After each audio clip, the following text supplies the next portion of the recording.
السلام عليكم ورحمة الله وبركاته. السلام ورحمة الله.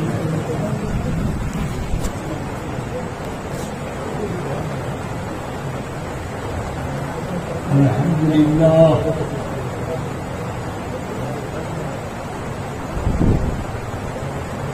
الحمد لله رب العالمين حمد الشاكرين،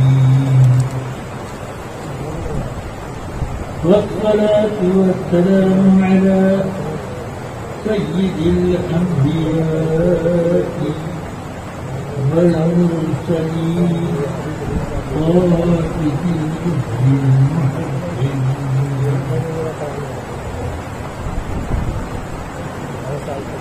وعلى آله المقربين المطهرين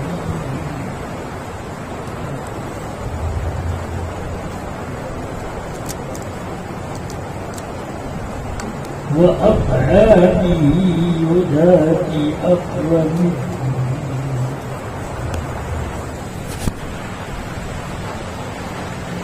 أما بعد، فأعوذ بالله من الشيطان الرجيم. بسم الله الرحمن الرحيم. قل إن صلاتي ونسكي ومحياي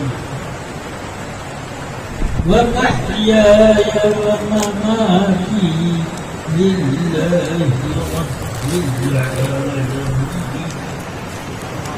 صدق الله العلي العظيم.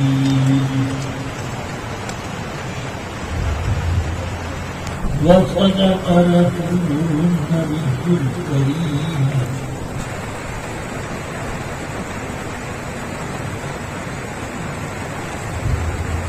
ایک بار غایت اکرام اور تمام اہتمام کے ساتھ بارگاہ سید الانام صلی اللہ علیہ وسلم میں نذرانہ درود و سلام پیش کرنے کی سعادت حاصل کریں. اللهم صل على سيدنا مولانا محمد الكريم وعلى آله وأصحابه وبارك وسلم. رفیقان گرامی، خوب اچھی طرح آپ سب لوگوں کو معلوم ہے کہ اللہ تعالی نے ہم سب کو اپنے لیے بنایا.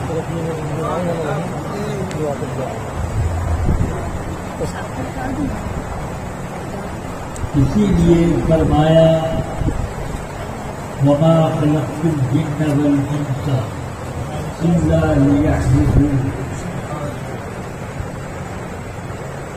اسی کو سید المفسرین سیدنا عبداللہ ابن عباس ہم ابن عم رسول اللہ صلی اللہ علیہ وسلم فرماتے ہیں وما خلقت الجن والانس الا ليعبدون ليعرفون.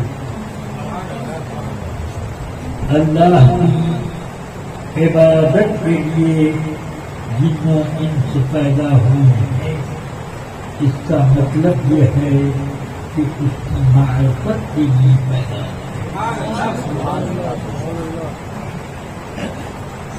رب قدیم نے ارشاد فرمایا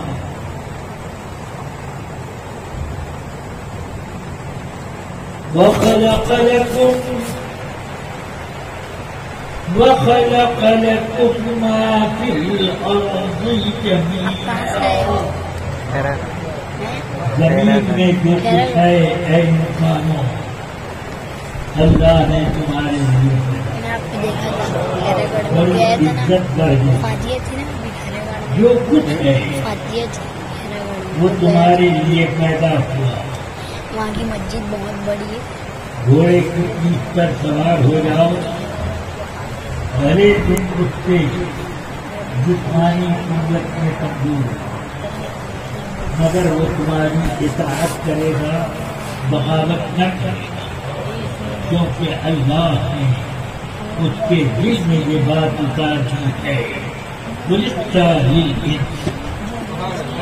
تو انسانوں کی خدمت کے لیے پیدا.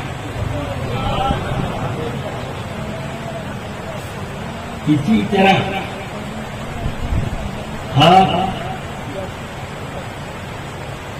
درختوں سے پھل توڑیں، آپ کھیتوں سے بالیاں کھودیں، یا چمنستان میں پھول آپ لوگ منتخب کریں، تو کوئی درخت، کوئی بیل احتجاج کے لیے سامنے نہیں آتا کہ یہ کیا ظلم کر رہے ہیں.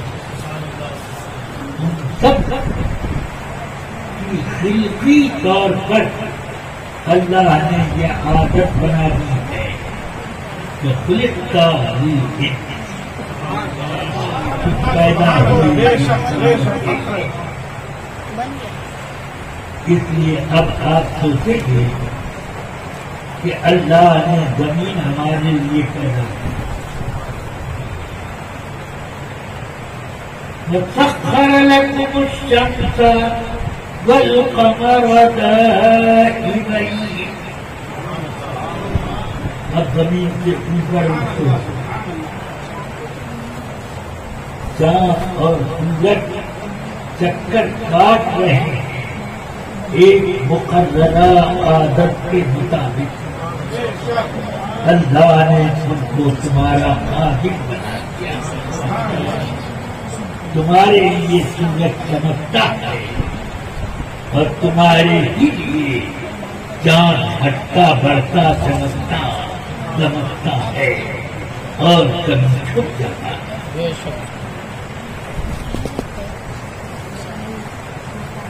اس طرح فرمایا کہ اللہ تعالی نے تمہارے لیے اس کائنات میں ہر چیز بنائی ہے.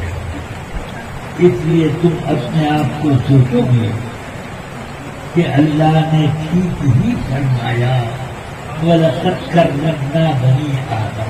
سبحان اللہ بنی آدم کو ہم نے بے شک بہت اکرام سے نوازا ہے. بے شک سبحان اللہ سبحان اللہ. تو یہ اکرام ہو، مگر اتنا بڑا اکرام نہیں. سوچو جب تمہارے لیے پیدا ہوا تب یہ نہیں سوچا کہ تم کس کے لیے پیدا ہوا. اگر یہ سمجھ لو گے تو تمہاری عزت کو، تمہاری کرامت کو سب نارا بعد میں ٹوٹل کر کے لگا سکتے ہو. میں نوٹ کر کے جائیے جہاں جہاں تاریخ جگہ ہے سب ایک مرتبہ ٹوٹل میں کروا دے گا. لوگ نعرہ لگاؤ کی فرمائش کرتے ہیں اور میں غور سے سننے کی فرمائش.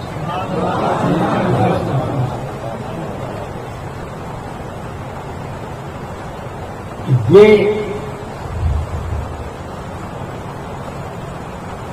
اللہ تعالی نے تم کو اپنے لیے بنایا، اس لیے یہ سب سے بڑی بلندی ہے. سب کو تمہارا خالق بنایا اور تمہیں اپنی بارگاہ کا عاجز دار. اس لیے تم صاحب کرامت ہو.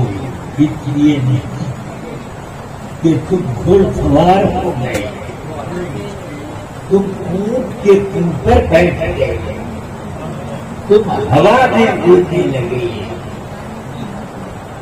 یہ اس لیے تم بڑے نہیں، بڑے ہوئے اس وجہ سے کہ اللہ نے اپنی کائنات میں سے اپنی بارگاہ کے لیے کسی کو نہیں چنا، تمہیں چنا۔ سبحان اللہ سبحان اللہ، بے شک یہ ہے ہماری شرافت۔ اس نقطے کو اللہ تعالیٰ نے اپنے حبیب سے فرمایا کہ آپ اعلان کریں، قل ان صلاتي ونسكي ومحياي ومماتي لله رب العالمين۔ اے پیارے محبوب، آپ اعلان فرما دیں کہ میری نمازیں ہوں یا میری قربانیاں،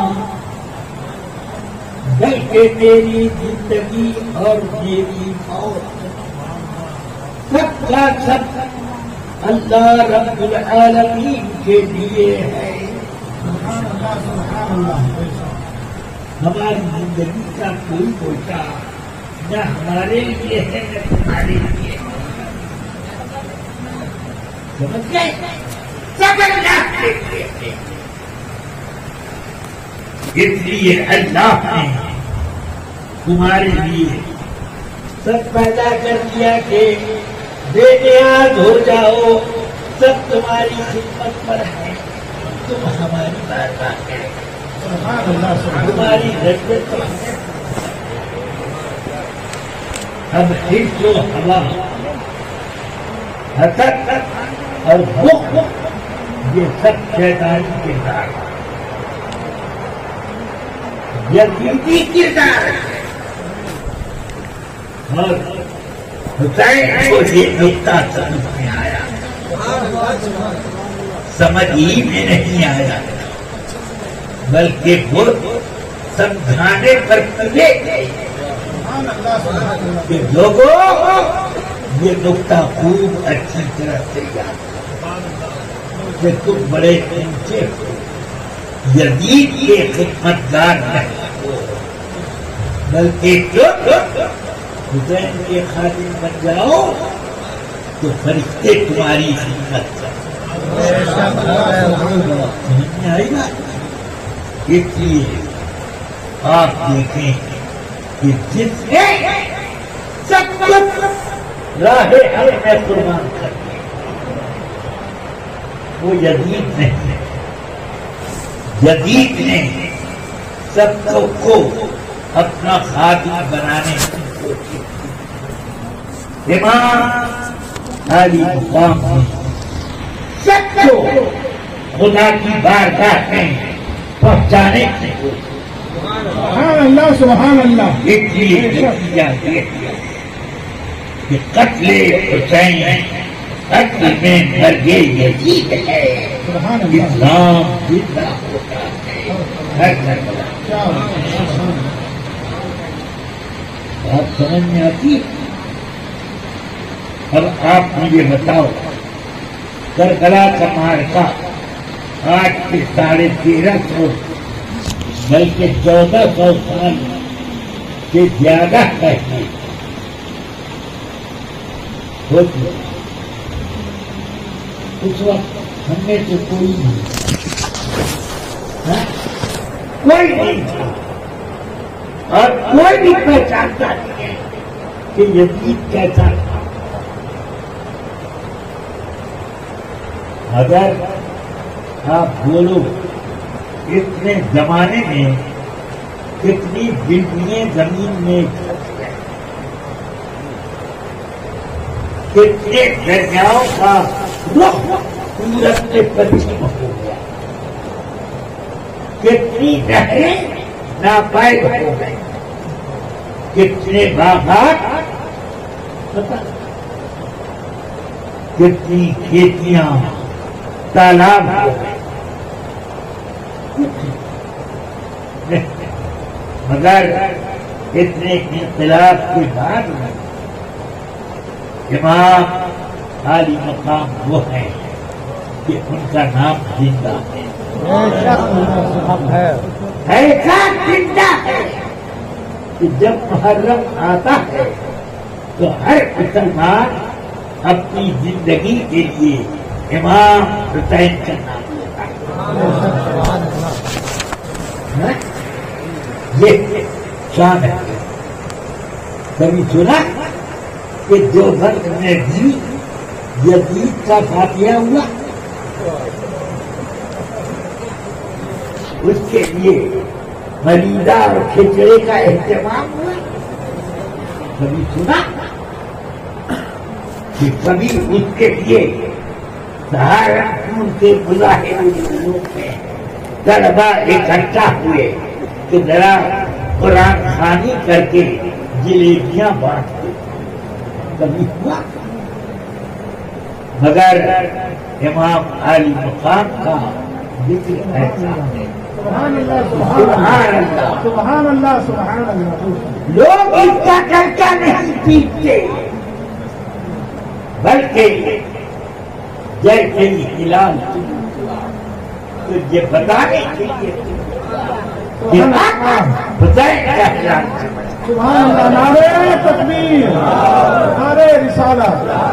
اس لیے لطیفہ نہیں، ہر آدمی ہلال محرم دیکھ کر امام حسین کے لیے تیاریاں شروع کر رہا ہے، کوئی قرآن خوانی کر رہا ہے، کوئی صدقات و خیرات مانگ رہا ہے، کوئی دعائیں پڑھ رہا ہے، کوئی ختم عاشورہ ہے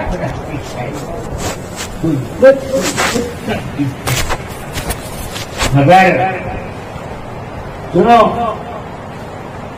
کچھ بے وقوفوں کو امام عالی مقام کی فردی قبر بنا کر گھمانے کا شوق، نام اس کا چاہیے وہ تعبیہ رکھیں کہ تالیہ جو بھی رکھیں، قبر ہی تو اندر بنائے گی، وہ قبر ہے لکڑے کا ایک جھوٹا ڈھانچہ ہے اور اس کو گھما رہے ہیں، اس پر فاتحہ پڑھتے ہیں، لا الہ الا اللہ۔ تمہارے تصور میں امام عالی مقام کا روزہ ایسا چمک رہا ہے کہ اسی کا تصور کر کے فاتحہ سبحان اللہ سبحان اللہ۔ وہ پر بنا جاتا ہے، مگر یہ حماقت کی جاتی ہے، اس حماقت سے ہوتے امام عالی مقام نے کبھی یہ اجازت نہیں دی کہ سینہ پیٹو، زنجیر مارو اور اس میں بلیڈ لگا لگا کر خود زخمی بنو۔ یہ امام عالی مقام نے تو کیا رسول اللہ صلی اللہ علیہ وسلم نے بھی اجازت نہیں دی۔ میرے آقا تو فرماتے لعن اللہ ناہیتا والصاعقۃ والشاقۃ الجیوب، اللہ کی لعنت ہوتی ہے اس عورت پر جو چیخ مارتی ہے اور اپنا کینہ اور گریبان پھاڑتی ہے اور وہ اپنے سر کے بال اتروا لے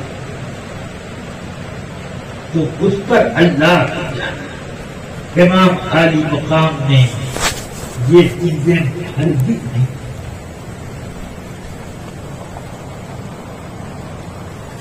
رسول پاک صلی اللہ علیہ وسلم تو فرماتے ہیں کہ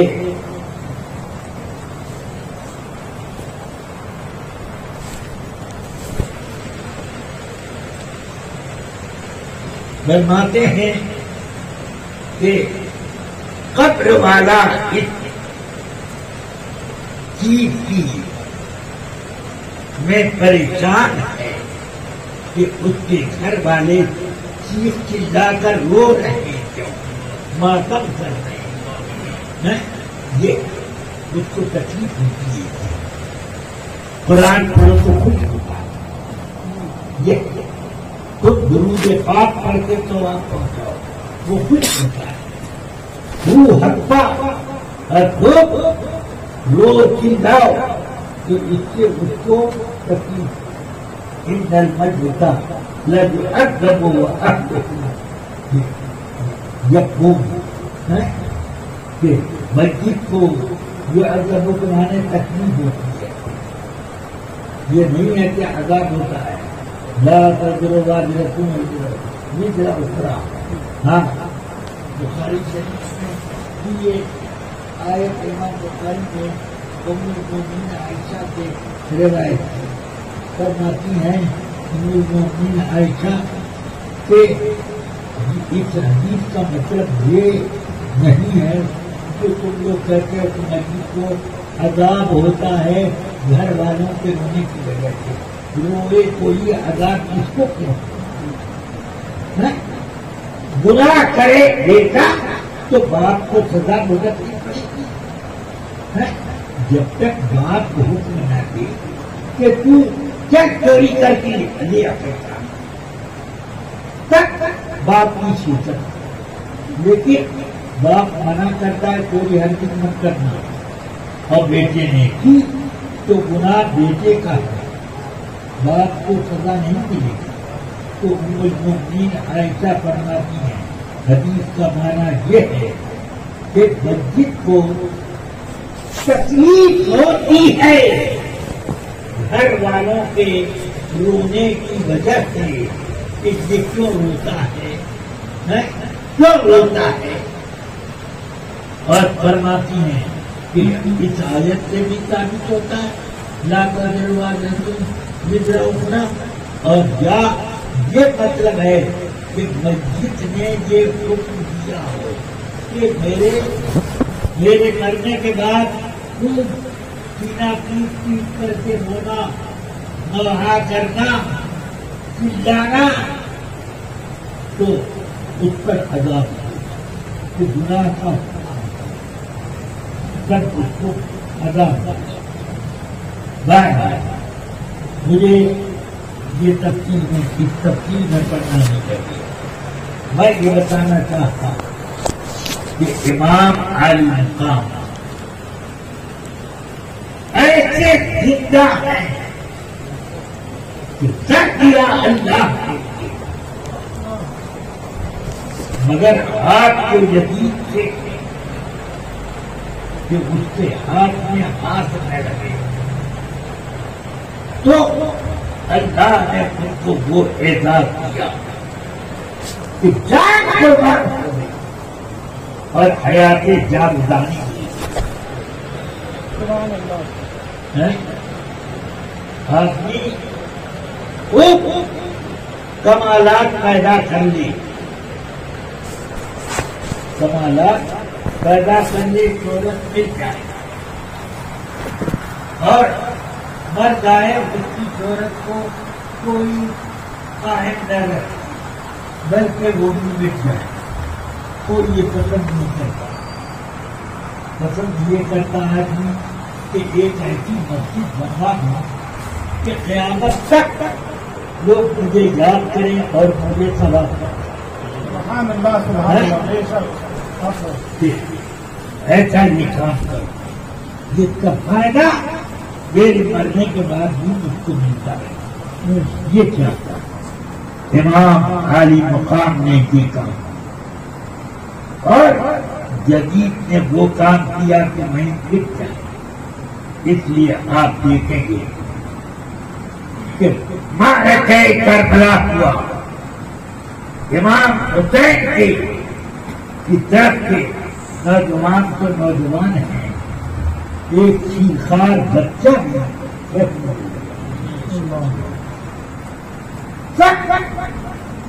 وہ جامع شہادت مگر شان کیا ہے لا تحسبن الذين قتلوا في سبيل الله أمواتا خدا کی راہ میں جنہوں نے اپنی جان ان کو مردہ نہ سمجھو بل احیاء عند ربهم يرزقون وہ زندہ ہیں اپنے رب کے پاس رزق پاتے رزق کی ضرورت کس کو جو زندہ ہے سمجھ میں آیا جو زندہ ہوتا ہے بھائی درخت سوکھ گیا تو اس میں کھاد اور پانی ڈالنے سے فائدہ ہے جب درخت سوکھ گیا تو اس میں بے وقوف ہوگا تو کھاد ڈالے گا اور پانی سے اس کو سیراب کرے گا لیکن وہ درخت سوکھا نہیں بلکہ وہ اور زیادہ تر و تازہ سبحان اللہ سبحان اللہ بے شک سمجھ میں آئی بات تو اس کو کھاد دی جاتی اس کو پانی دیا جاتا ہے تو اب یہ لوگ زندہ ہیں اور دوسرے زندے چاہے ان کو ثواب پہنچائیں کہ نہ پہنچائیں اللہ ان کے رزق کا اتباع کرتا ہے سبحان اللہ بے شک کیوں اہتمام رزق ہے اس لیے کیوں دیکھنا رفیقان دل اب زندگی کی ایک علامت دیکھو 1400 سال میں کتنے لوگ مرے اور گم ہو گئے ان کی تعداد حد و شمار میں نہیں آ سکتی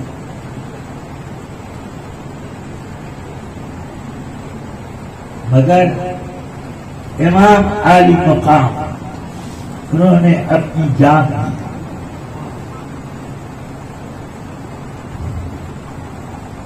سال بھر ان کا ذکر تھوڑا تھوڑا تو ہوتا ہے مگر محرم میں اب کو یہ کہے کہ انہوں نے حکومت کے لیے جنگ لڑی تھی حکومت کے لیے جنگ لڑی تھی سکندر نے بہت جنگ لڑی سکندر رومی نے دنیا بھر میں اپنی حکومت قائم کر دی مگر کیا اس کی وجہ سے کوئی سکندر رومی کی تعریف کرتا ہے اس کا جلسہ کرتا ہے اس کی نیاز کرتا ہے اس کا فاتحہ کرتا ہے نہیں مگر امام عالی مقام ہے سبحان اللہ دوست تو دوست ہیں ان کے دشمن بھی ان کو زندہ مانتے بے شک جدید کو جو لوگ رضی اللہ عنہ لکھتے ہیں اور امیر المومنین لکھتے ہیں مگر اپنے بچوں کو کا نام کسی نے بھی آج تک یزید رکھا حالانکہ یہ نام اتنا خوبصورت کہ کئی صحابہ کرام کا نام یزید پر حضرت جدید ابن ابی سفیان امیر معاویہ کے بڑے بھائی رسول پاک کو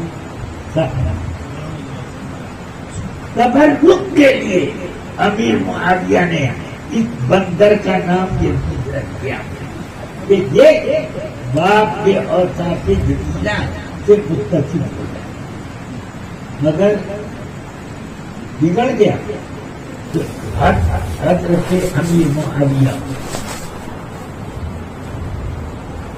بہت زیادہ اس سے ناراض رہتے کہ یہ کس راستے پر چل پڑا ہے یہ میرا بھی نام بدنام کرے گا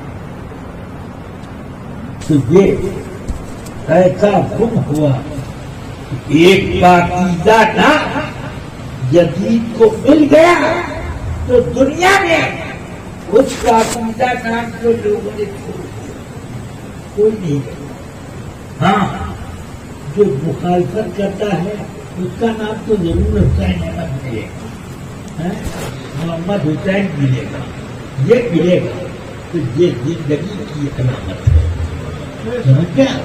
یہ اس طرح سے اس لیے اب زندگی کی یہ شان کہ بتایا جاتا ہے کہ جب کربلا کے میدان میں سیدنا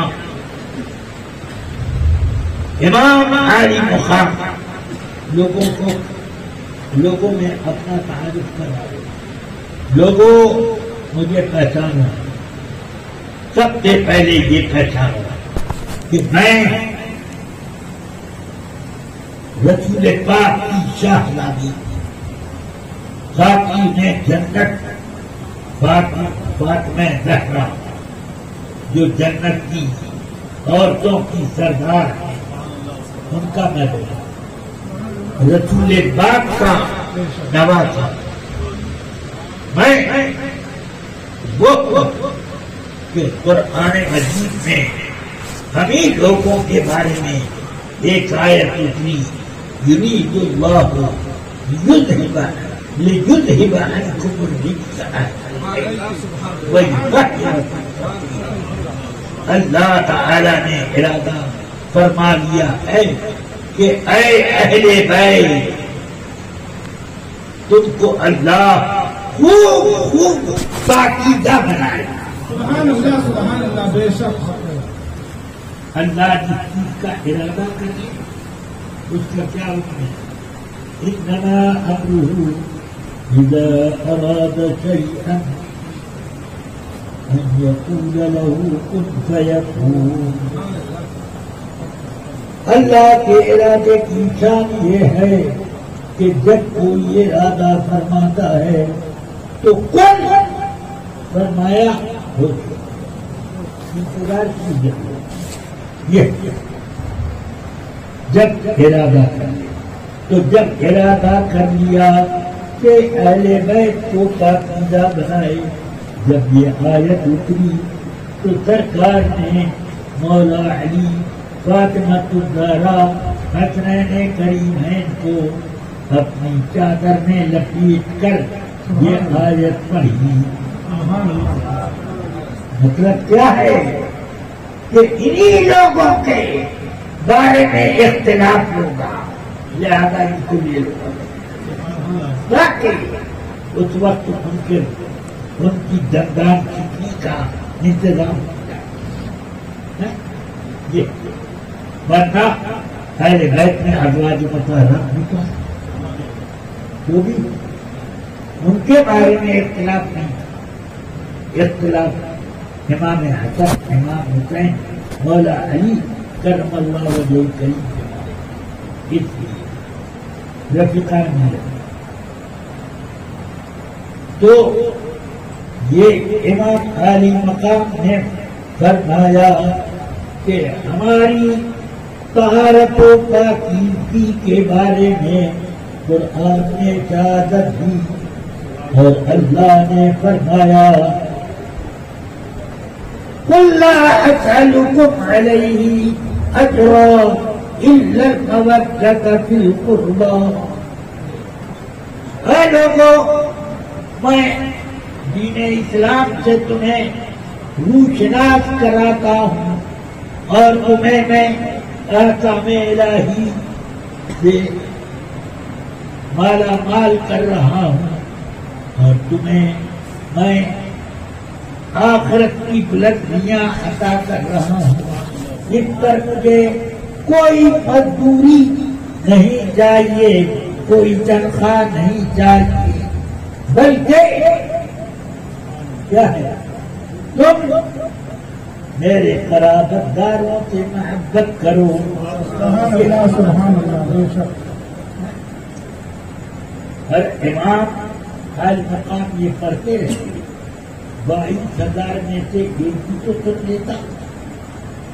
کربلا کے میدان میں کوئی سننے والا نہیں، کوئی سننے والا نہیں۔ اب اس کے بعد اپنی کرامتوں کا اظہار کرتا ہے۔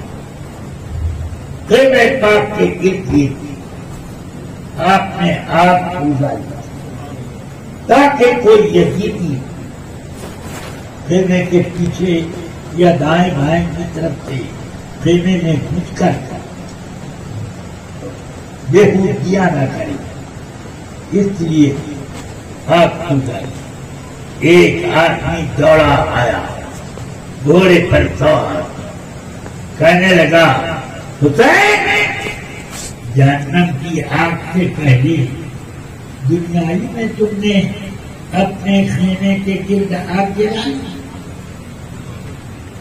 اب آپ کو جلال آ گیا۔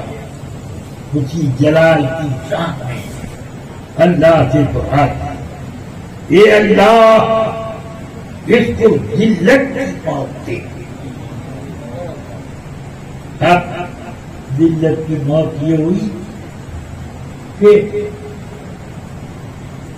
گھوڑا بھٹک گیا، نیچے گرا، اب گھوڑا بھاگنے لگا، یہ پیچھے دوڑنے لگا، پکڑنے لگا، اتنے میں پیٹ میں سخت درد ہوا۔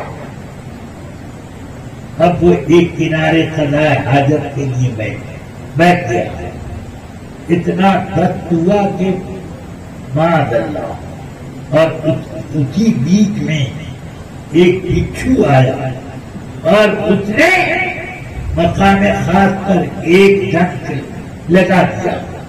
بس اب کیا تھا، تڑپ تڑپ کر اپنی نجات میں ایسا ایسا ناپاک ہوا کہ اس کے چاہنے والے بھی اس کو ہاتھ لگانے کو تیار ہیں۔ سمجھ گئے؟ ایسی ذلت و رسوائی کی موت اس کو ملی۔ پھر دوسرا آیا، اس نے کہا حسین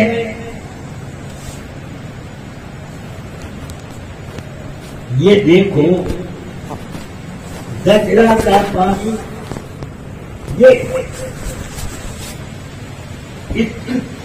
کتے بلی جانور چڑیا سب پی رہے ہیں، اگر تم حق پر ہوتے تو یہ پانی کس کو ملتا ہے؟ تو امام عالی مقام نے ایک کرامت دکھائی، اے اللہ اس کو پیاسا مار، ہمیں کو افسانہ، بس اس کو ایک پیاس لگی اور العطش کرنا، لاؤ پانی پلاؤ۔ لوگ مشک کا مشک پانی اس کی حلق میں ڈھیل رہے ہیں، مگر ایک قطرہ حلق میں نیچے اترنا۔ امام عالی مقام بتا رہے ہیں، ہے یزیدیو دیکھنے میں پانی پر قبضہ تمہارا، مگر حقیقت میں پانی پر حکومت ہماری۔ ہم چاہتے ہیں تو پی لو، نہ چاہیں تو حلق کے نیچے نہ اتر۔ سمجھ گیا؟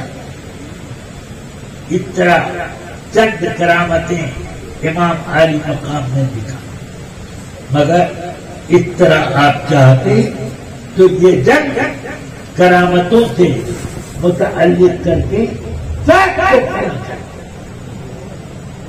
ایک دعا کرتے، اے اللہ یزید کے لشکر میں طاعون کو پھیلا دے، سب کو پھلے ہو جائے۔ اب پھلے ہو جاتا تو کوئی زندہ بچتا، حالت سب کو کورونا ہو جائے،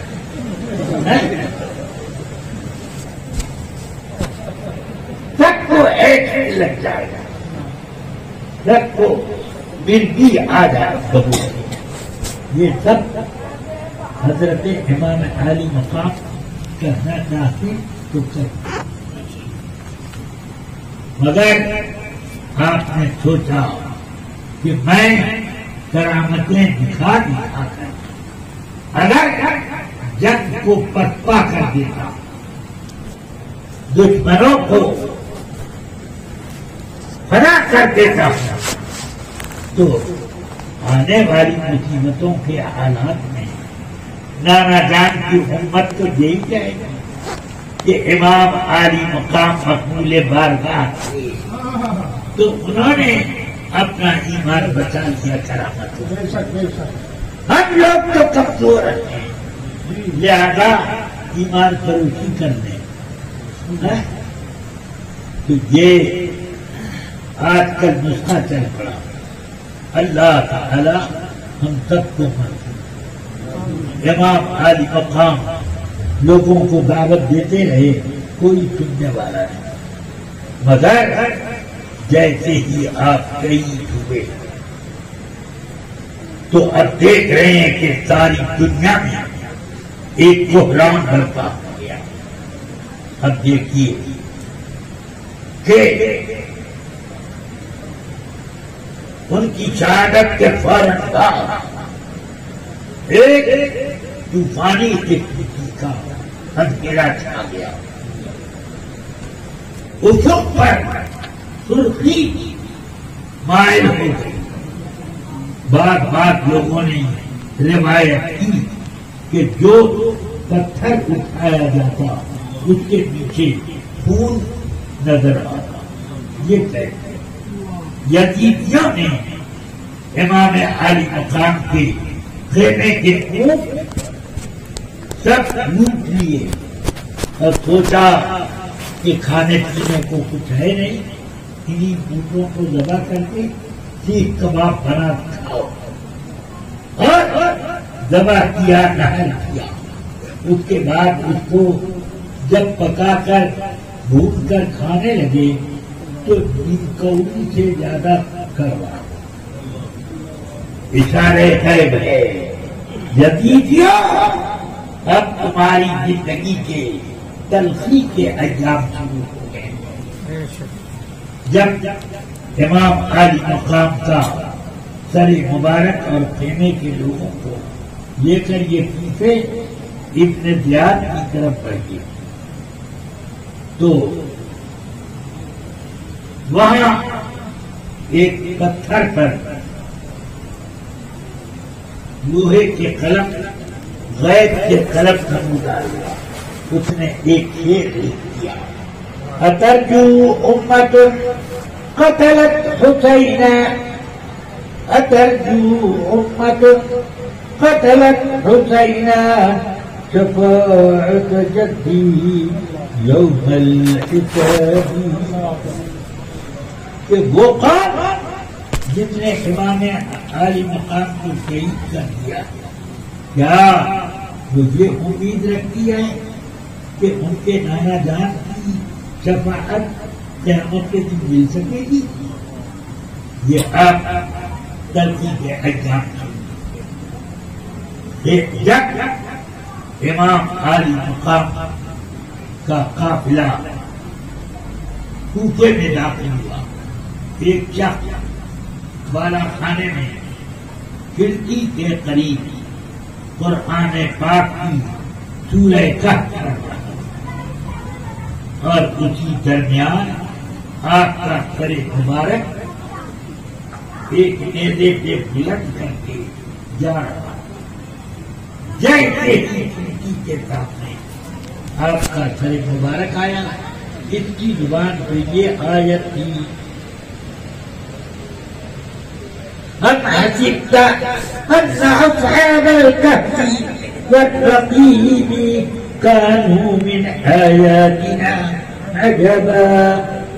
کیا تمہیں معلوم نہیں ہے کہ اصحاب کہف اور اصحاب قلم ان لوگوں کی شان بڑی اونچی ہے اور ہماری نشانیوں میں سے تعجب کے نشانیاں ہیں. تو امام عالی مقام کا کی زبان مبارک کھل گئی اور آپ شہید ہیں, اور زبان مبارک سے ایک الفاظ بلند سننے میں آئے جو سن رہے ہیں. کیا بل قتلی و حملی علی العزہ أعجب من قصة الأصحاب والرقيب. یہ آواز آئی بلکہ میرا قتل کیا جانا، شہید کیا جانا اور نیزے پر اٹھایا جانا، یہ اصحاب کہف کے واقعے سے زیادہ تعجب خیز ہے. کہ وہ اصحاب کہف سوئے تھے، شہید نہیں ہوئے. تعجب خیز ہے. تو جب تک امام عالی مقام بول رہے تھے اس وقت تک کوئی سننے والا تھا. جب شہادت ہو گئی تو اب امام کی طرف سے بولیاں اٹھنے لگی. قتل حسین اصل میں برگے جلدی گئے، اسلام زندہ ہوتا ہے ہر کربلا کے بعد. ایک آبادی تھی امام عالی مقام کی کہ سر مبارک کو جب ابن زیاد کے دربار میں رکھا گیا، ایک شخص ابن زیاد نے چھڑی اٹھائی، ہاتھ کے لبوں پر ایسے کچوکے لگانے لگا اور کہنے لگا حسین، اسی لبوں اسی زبانوں لب سے تو یزید کی مخالفت کرتے تھے، بیعت کا انکار کرتے تھے.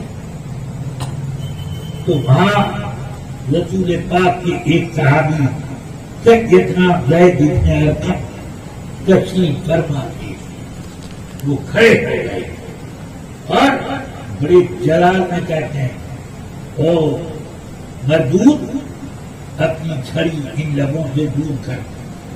میں نے اپنی آنکھوں سے دیکھا کہ سرکار اپنے ان لبوں کو اپنے لبوں سے بوسہ دیتے. تو اس طرح کی بے حرمتی کرتا. وہ بولا جاؤ میں تمہیں معاف کر دیتا ہوں، تم بوڑھے ہو گئے ہو. تو حسین بھی تو بوڑھے ہیں، ان کا جب تم نہیں خیال کرتا تو میرا کیا خیال کرتا. تو کہا کہ جاؤ صحابی رسول ہے. تو حضور صحابی رسول بھی ہیں، آل رسول بھی، امام عالی مقام وہ. تو اس لیے اب امام عالی مقام نے زبان بھر دی ہے تو عالم بول رہا ہے. اور ابن زیاد کے دربار میں ابن زیاد کو للکارا جا رہا ہے. اب یزید کے دربار کے لیے دمشق سر مبارک جانے لگا اور لشکر بھی ساتھ میں اور سر مبارک بھی. ایک یہودی نے دیکھا کہ بڑا منور چہرہ، تو پوچھا لوگوں سے لوگوں یہ کس کا سر ہے؟ تو لوگوں نے کہا یہ امام حسین کا سر ہے. کون حسین ہے؟ ہمارے نبی پاک کے نواسی، نبی پاک کی بیٹی کے بیٹے. تو وہ سر پیٹنے لگا، کہنے لگا سناؤ، میں داؤد علیہ السلام کے بعد 70 پشت میں 70 پشت کے بعد میں پڑھتا ہوں. اور میں جس یہودیوں کی جس آبادی میں چلا جاؤں تو یہودی اپنی مسندیں چھوڑ کے میری تعظیم کے لیے کھڑے ہو جاتے. ہمارے نبی سے 70 فٹ کا فاصلہ اور یہاں صرف 1 فٹ کا فاصلہ. نبی کی بیٹی کا بیٹا اور ادب نہ کر سکے تم لوگ. میں اس چہرے کو دیکھ کر سمجھ رہا کہ یہ حق ہے. اور یزید باقی کر اس کے بعد اس نے پڑھ لیا لا الہ الا اللہ محمد رسول اللہ، آج سے میں مسلمان، قتل حسین اصل میں مرگ یزید ہے، اسلام زندہ ہوتا ہے ہر جگہ، آج تک امام عالی مقام زندہ ہے۔ بہت سے واقعات اب وہ سب میں تنگی وقت کی وجہ سے اب ختم کرتا ہوں اور یہ کہتا ہوں کہ آپ سب حضرات صرف امام حسین کا ذکر کر مست نہ ہو جائیں، ان کے کردار کو اپنے اندر ہاں انہوں نے یزید وہابی نہیں، اس کے باوجود یزید بد کردار امام عالی مقام نے اس کا بائیکاٹ کیا، مگر وہابی تھے جو کہ یزید کے کئی یہ اللہ رسول کی شان میں گستاخیاں بڑھتے ہیں، ان سے تقاضا ایمان یہ ہے کہ امام حسین کے کردار کو سامنے رکھیں، ان سے بائیکاٹ کریں۔ اللہ تبارک و تعالیٰ ہم سب کی حفاظت فرمائے اور قیامت میں امام عالی مقام کے جرموں میں وصلی اللہ تعالی علی خیر خلقہ سیدنا محمد وآلہ وصحبہ اجمعین برحمتک یا